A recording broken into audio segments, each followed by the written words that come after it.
This video is sponsored by the LEGO Group. Hey, party people! I got a pretty weird email from the LEGO Group recently. They were like, hey, Emily, we want you to build the largest LEGO Sonic the Hedgehog track in the world. In the email, they said that they would send a few things to help me get started, but I didn't expect a box this big. I have no idea what's in here. This 25-pound box of LEGO. So let's open it and find out. They sent us 5 of each of these. This is the largest set in the wave. And then for this one, I really like the arches in it. It'll make the course a lot more fun. They also already had one of each of these, so we'll be sure to incorporate these too. If I did my math right, there's 15 sets total. I think we're gonna need a bigger table. Welcome to our dining room. This should be enough space.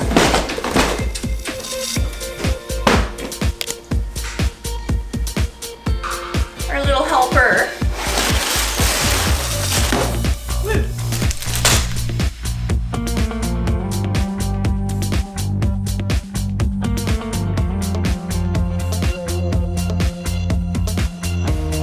So this is what 5 sets of the LEGO Sonic the Hedgehog Green Hill Zone Loop Challenge looks like. I think the track pieces are the ones that I'm most excited for because that's how we're gonna build the track, obviously. I don't know the best way to go about this though. I think we should do some sort of assembly line of LEGO building. So let me grab my husband and my mom. I need some extra help. We had a blast hanging out and building sets together. Everyone was really supportive of each other, especially my husband Ross. You're so slow. You know who'd be really disappointed with you? Who? Sonic the Hedgehog. You guys had smaller bags. That's not fair. We finished building all of the larger set and are left with so much LEGO here to work with. Just look at all of these hoops. There's gonna be so much fun. Tons of these ramps and platforms. Lots of hoops to try to get Sonic to jump through. Bunches of minifigures and creatures. And just overall, there's a lot of LEGO here for us to work with. But now it's time to start building the rest of the sets. I think I'm gonna tackle this on my own because looking at it online, there's not even 300 pieces per set. And even though I'm a pretty slow builder, I think I can knock these out within an hour or two. All right, 1,500 pieces.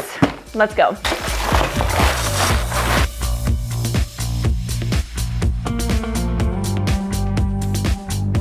Now, let me show you what Ross has been working on. We really wanted to incorporate motors, but it wasn't as easy as we thought it would be.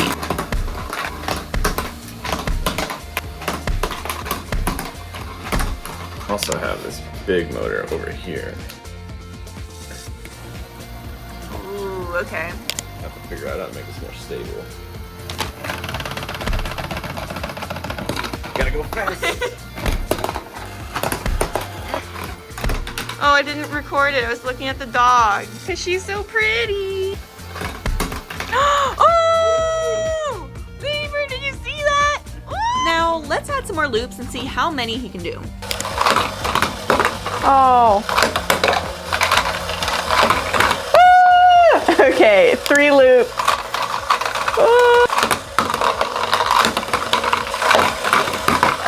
Okay, that went through 2. I don't know if we're gonna get 3 though. Now it was time to start building the course, so we invited our crafty friend Josh to help us out. Hi, I'm Josh from Josh Builds Stuff. We initially wanted to build the course outside, but it's 105 degrees in Texas. I don't want my Lego bricks to get dirty, and the neighbors were doing construction, so it was loud. We went back inside and found a spot in the dining room to build the course. First, we had to come up with a plan, so we grabbed the whiteboard and wrote down everything we wanted to have in the course, as well as how it would start or end. We then started playing around with household items like a large desk calendar, ironing board, and cardboard boxes to see how we could use those to help build our course.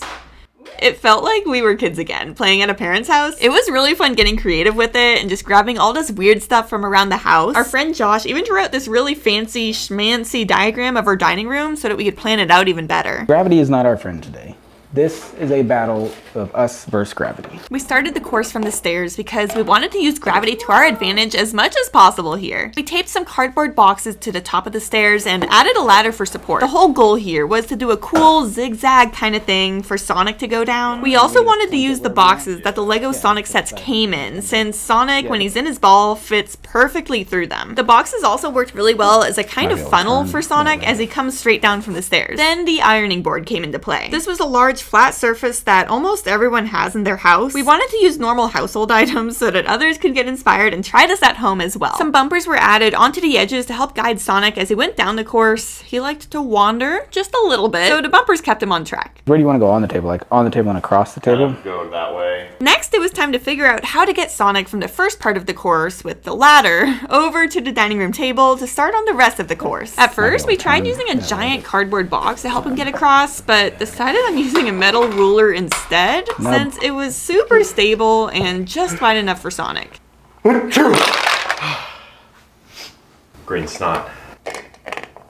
The end of the first part of the course results in Sonic getting to the dining room table, but then I was experimenting with what should come next. He could potentially run into Dr. Eggman and knock him over using a domino effect, but that didn't work out too well. He could run into him directly and knock him over, but that didn't work either.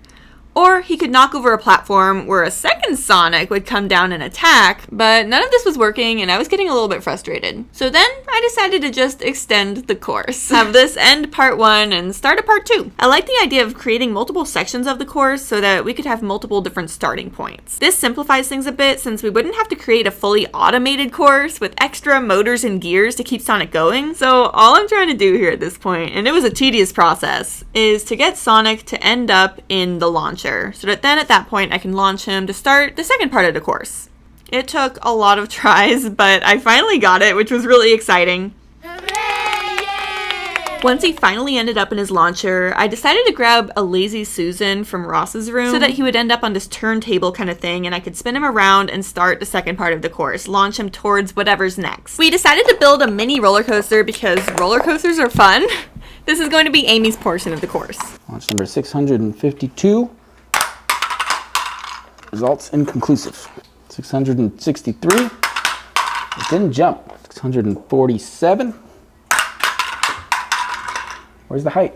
Am I not strong enough? We tried launching Sonic right from his launcher onto the track, but then immediately decided not to do that and focus on Amy instead. We had some issues figuring out how to end the course and how to get her to defeat Chopper. She had trouble knocking him over on her own, but we forgot about her jet ski. So we decided to see how it works when she rides her jet ski on the track. So we're gonna put Amy's jet ski on this roller coaster piece, and it's nice because it's green, so it matches the Green Hill Zone.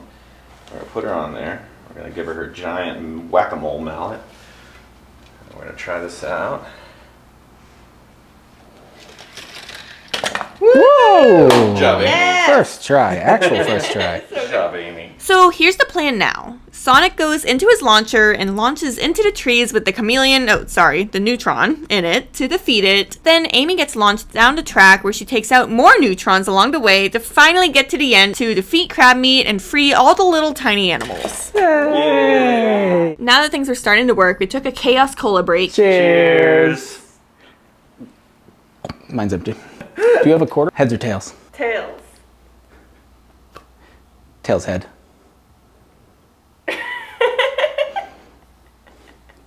Get out. Did you You're see it done. coming? Good night, Josh. Ross knew where I was going. Then we decided to make it even more fun with a third section to the course. This one was very much inspired by the LEGO Sonic the Hedgehog Green Hill Zone Loop challenge set. This is also where the motors finally came into play to help Sonic get through the final 2 loops at the end to defeat Dr. Eggman and fly off with Tails on his airplane. Now that the course was looking a lot better, it was time to head to the store to do some shopping. I really liked finding grassy textures, so I added that to the cart, but then one of the main things I was after was green felt to kind of decorate or rather enhance the ladder. The ladder that we're using doesn't look too good, so I figured I could use some felt to make it look prettier. I also bought some red and white paper because it reminded me of Sonic's shoes. Some twine-ish material and blue paper. And then it was time to head home and decorate. I wanted to take the blue paper to cover up all the boxes here so you couldn't see any of it. Then it was time to play around with that red and white paper. I cut it and taped it along the sides. It just really reminded me of Sonic's shoes, so I really liked it. Then it was time to hide or enhance the ladder a little bit. I thought it was a bit of an eyesore, so I took some green felt to make it look more like the Green Hill Zone. And then, of course, I had to have the Sonic and Tails brick heads right there, kind of looking like statues on the ladder as decoration. Now, it's finally time to see a full course run through.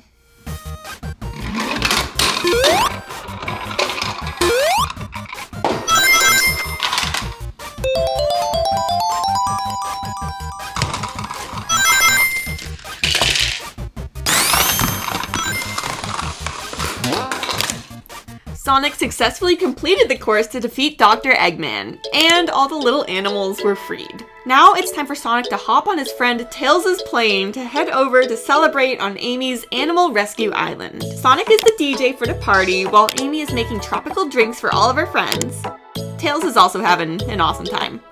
The animals are all here too, playing together on the merry-go-round, and this one really likes to slide. This course was so much fun to build, and I hope this inspires you to get creative with your LEGO Sonic the Hedgehog sets as well. This video sponsorship has been a dream. Thank you so much to the LEGO Group for sponsoring this video. Thank you everyone for watching, and we will see you soon.